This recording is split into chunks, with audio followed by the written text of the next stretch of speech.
अयोध्या में रामलला का पुजारियों ने किया अभिषेक, मंत्रोच्चार से गूंजा वातावरण। भव्य राम मंदिर में रामलला के दर्शन के लिए पहुंच रहे हैं बड़ी संख्या में श्रद्धालु। पहली वर्षगांठ पर सजाया गया राम मंदिर, रंग बिरंगे फूलों से मुख्य द्वार की सजावट। अगले 3 दिनों तक रामनगरी में मनाया जाएगा उत्सव। पीएम मोदी ने रामलला की प्राण प्रतिष्ठा की पहली वर्षगांठ पर समस्त देशवासियों को दी शुभकामनाएं। प्राण प्रतिष्ठा के दौरान का वीडियो शेयर कर कहा, सदियों के त्याग, तपस्या और संघर्ष से बना ये मंदिर हमारी संस्कृति और अध्यात्म की महान धरोहर। अयोध्या में रामलला की प्राण प्रतिष्ठा की पहली वर्षगांठ पर श्रद्धालुओं में उत्साह, कीर्तन और शंखनाद कर रहे हैं श्रद्धालु। भगवान राम के लगा रहे हैं जयकारे। देश भर के अलग अलग राज्यों से अयोध्या पहुंचे हैं भक्त। धूमधाम से मनाई जा रही है रामलला की प्राण प्रतिष्ठा की पहली वर्षगांठ। रामलला जैसी शक्ल और हूबहू वेशभूषा धारण कर मंदिर पहुंची 9 साल की वेदिका। बच्ची की भक्ति भावना देखकर भाव विभोर हुए लोग। गृहमंत्री अमित शाह ने रामलला की प्राण प्रतिष्ठा की प्रथम वर्षगांठ पर राम भक्तों को दी शुभकामनाएं। कहा, राम मंदिर सदियों तक देशवासियों की आस्था और आकांक्षा का प्रतीक बना रहेगा। श्री राम जन्मभूमि आंदोलन में योगदान देने वालों का भी वीडियो में किया गया जिक्र। अयोध्या के राम मंदिर में रामलला की प्राण प्रतिष्ठा की पहली वर्षगांठ पर भक्ति में सराबोर हुई राम की नगरी। सीएम योगी करेंगे अभिषेक। पिछले साल 22 जनवरी को हुई थी प्राण प्रतिष्ठा। प्राण प्रतिष्ठा की पहली वर्षगांठ पर उल्लास में डूब जाएगी अयोध्या नगरी। सिंगर सोनू निगम, शंकर महादेवन और मालिनी अवस्थी समेत कई दिग्गज देंगे प्रस्तुति। संभल के चंदौसी में बावड़ी के ऊपर पर बने मकानों को 24 घंटे के अंदर तोड़ने के प्रशासन ने दिए निर्देश। घर खाली करते वक्त भावुक हुए लोग। प्रशासन से पूछा, अब कहां रहेगा परिवार। अवैध निर्माण वाले स्पॉट पर खुद पहुंचे संभल के डीएम राजेंद्र पेंसिया। कहा, अवैध निर्माण से हटेगा अतिक्रमण, यहां पर हटाया जाएगा। प्रशासन के मुताबिक संभल में 68 तीर्थ, 21 कूप बताए गए। प्रयागराज के संगम घाट से महाकुंभ की दिव्य तस्वीरें आई सामने। श्रद्धालुओं के लिए दिखा भव्य इंतजाम। 13 जनवरी से शुरू होगा आस्था का महाकुंभ। प्रधानमंत्री मोदी को सीएम योगी ने महाकुंभ का दिया न्योता। दोनों के बीच मेले की तैयारियों को लेकर हुई चर्चा। सूत्रों के मुताबिक पीएम इसी महीने जा सकते हैं प्रयागराज। प्रयागराज महाकुंभ में आज निर्मल अखाड़े की निकाली जाएगी पेशवाई। शोभा यात्रा नगर के तमाम रास्तों से होती हुई महाकुंभ क्षेत्र में करेगी प्रवेश। निरंजनी अखाड़े के पीठाधीश्वर स्वामी कैलाशानंद गिरी को शुक्रवार को निकाली गई पेशवाई। ऊंट पर सवार संतों के साथ निकली भव्य शोभा यात्रा। शिव तांडव करते हुए संत महाकुंभ में हुए दाखिल। 13 जनवरी से शुरू होने वाले महाकुंभ में हिस्सा लेने के लिए देश के अलग अलग हिस्से से पहुंच रहे हैं साधु संत। खास अंदाज लिए आध्यात्मिक मेले में पहुंचे महामंडलेश्वर अवधूत बाबा उर्फ पर्यावरण बाबा। महाकुंभ में चर्चा के केंद्र में नागा संतों के साथ पहुंचे जंगम साधु। अपनी अलग वेशभूषा के लिए बने हुए हैं आकर्षण का केंद्र। शिव महिमा का कर रहे हैं बखान। महाकुंभ में दिखने लगे संतों के अद्भुत रंग। जुलूस के दौरान अघोरी कलाकारों ने मसान होली का किया प्रदर्शन। रंगे हुए चेहरों और धार्मिक मंत्रों के उच्चारण साथ यात्रा में हुए शामिल। कुंभ नगरी की जमीन पर वक्फ बोर्ड के दावे को लेकर सीएम योगी एबीपी न्यूज से बोले, जिन्हें विकास पसंद नहीं वही खड़ा करते हैं विवाद।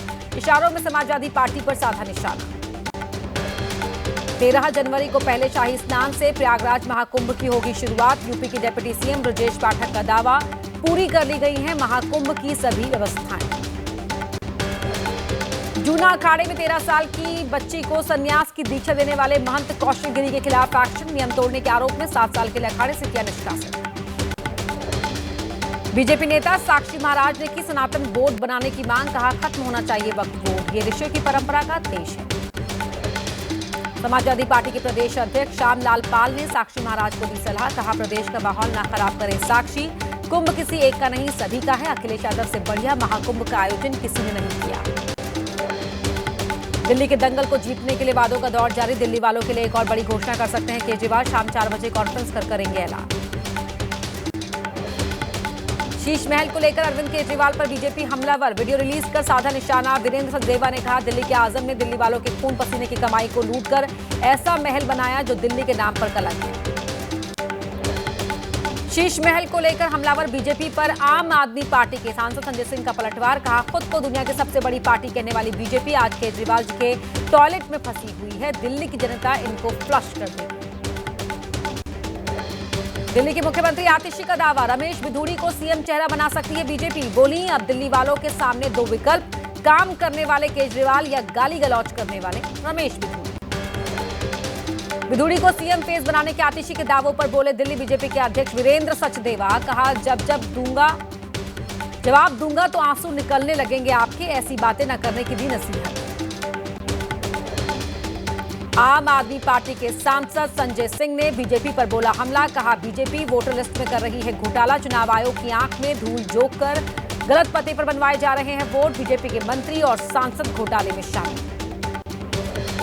आज हो सकती है बीजेपी कोर ग्रुप की नड्डा शाह के साथ बैठक। सूत्रों के मुताबिक दिल्ली की करीब 1 दर्जन सीट पर प्रत्याशी तय नहीं। नुपुर शर्मा के नाम पर भी नहीं हुई चर्चा।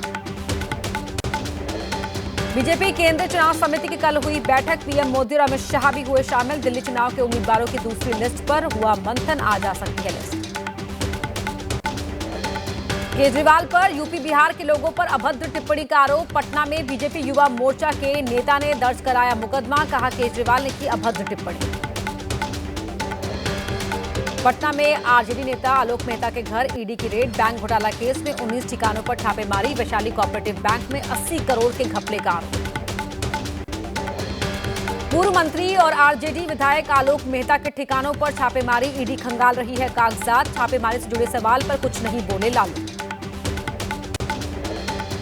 तेजस्वी ने कहा, 2022 में हमारी सरकार के दौरान जेडीयू के मंत्री के रिश्तेदार पर पड़े थे छापे। चुनाव नजदीक आएगा, लोगों के यहां पड़ेंगे छापे। ईडी के छापे पर बोले जेडीयू नेता नीरज कुमार। लोकतंत्र की जननी वैशाली के नाम पर बने बैंक को किया गया कलंकित। आलोक मेहता ने पद मिलते ही स्कैम कर राजनीति को किया शर्मसार।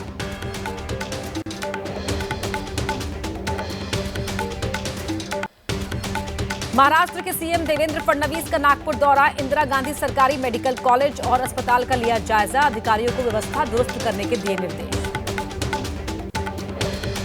अहमदाबाद में आज से शुरू हुआ काइट फेस्टिवल। गुजरात के सीएम भूपेंद्र पटेल ने काइट फेस्टिवल का किया शुभारंभ। मकर संक्रांति तक मनाया जाएगा पतंगों का त्योहार। आसमान में उड़ती नजर आएंगी रंग बिरंगी पतंगें। जम्मू कश्मीर के गांदरबल में जेड मोड टनल बनकर तैयार। 13 जनवरी को पीएम मोदी करेंगे उद्घाटन। चप्पे चप्पे पर सुरक्षा के पुख्ता इंतजाम। एसपीजी ने संभाला मोर्चा। जेड मोड़ टनल के काम को रोकने के लिए आतंकियों ने किया था हमला। 7 मजदूरों की हो गई थी मौत। अटैक के 3 महीने बाद ही बनकर तैयार हो गया टनल। 47 दिन से खनौरी बॉर्डर पर अनशन पर बैठे किसान नेता डल्लेवाल की तबीयत बिगड़ी। डॉक्टर्स की टीम को किया गया अलर्ट। एमएसपी की गारंटी समेत 13 मांगों को लेकर आंदोलन जारी।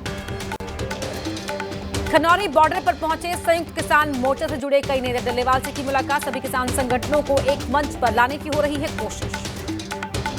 असम के लखीमपुर में 10 महीने का बच्चा एचएमपीवी से संक्रमित। डिब्रूगढ़ के असम मेडिकल कॉलेज में मासूम भर्ती। डॉक्टर्स के मुताबिक बच्चे की हालत स्थिर। दिल्ली के भीकाजी कामा प्लेस रोड पर 2 कारों में हुई भीषण टक्कर। दोनों कार हादसे में क्षतिग्रस्त। एक महिला सहित 2 लोगों की मौत। दिल्ली में चेकिंग के दौरान पुलिस ने कार से बरामद की अवैध शराब। फरीदाबाद से दिल्ली लाई गई थी बड़ी मात्रा में अवैध शराब जब्त। पुलिस ने 2 को किया गिरफ्तार। असम के दीमा हसाओ में 300 गहरी फीट कोयले के खदान में फंसे मजदूरों का रेस्क्यू ऑपरेशन जारी। खदान से अब तक 3 शव बाहर निकाले गए। खदान में अभी भी मजदूर फंसे हुए हैं। महाराष्ट्र के वाशिम में विट्ठल मार्केट से चोरी करने वाले 2 चोरों को पुलिस ने पकड़ा। आरोपी के घर से 1 करोड़ 2 लाख कैश बरामद किया गया। एमपी के इंदौर में तलवार से केक काटकर एक महिला ने मनाया अपना बर्थडे। इस दौरान वहां मौजूद कई लोगों ने लहराई तलवार। पुलिस ने आरोपी को अरेस्ट किया। संभल हिंसा के 2 और आरोपियों को पुलिस ने किया गिरफ्तार। 24 नवंबर को शाही जामा मस्जिद के सर्वे के दौरान हुई हिंसा में आगजनी और पथराव के हैं आरोपी। उत्तर भारत के कई राज्यों में शीतलहर का कहर जारी। दिल्ली एनसीआर में घने कोहरे के बाद आज बारिश का येलो अलर्ट जारी।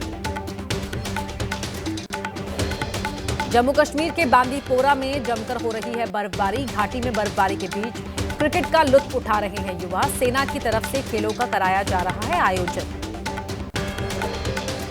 उत्तर भारत में कड़ाके की सर्दी का प्रकोप जारी, कई राज्यों में तापमान 0 डिग्री सेल्सियस से भी नीचे पहुंचा। शीतलहर की वजह से जनजीवन अस्त व्यस्त। कोहरे ने भी बढ़ाई लोगों की सिरदर्दी, लो विजिबिलिटी की वजह से हवाई सेवा पर असर। रेलवे के मुताबिक दिल्ली आने वाली तकरीबन जो ट्रेनें हैं वो समय से लेट हैं। भीषण सर्दी की चपेट में दिल्ली, उत्तर प्रदेश, बिहार सहित कई राज्य। घने कोहरे और बर्फबारी से रोड और रेल ट्रैफिक पर असर।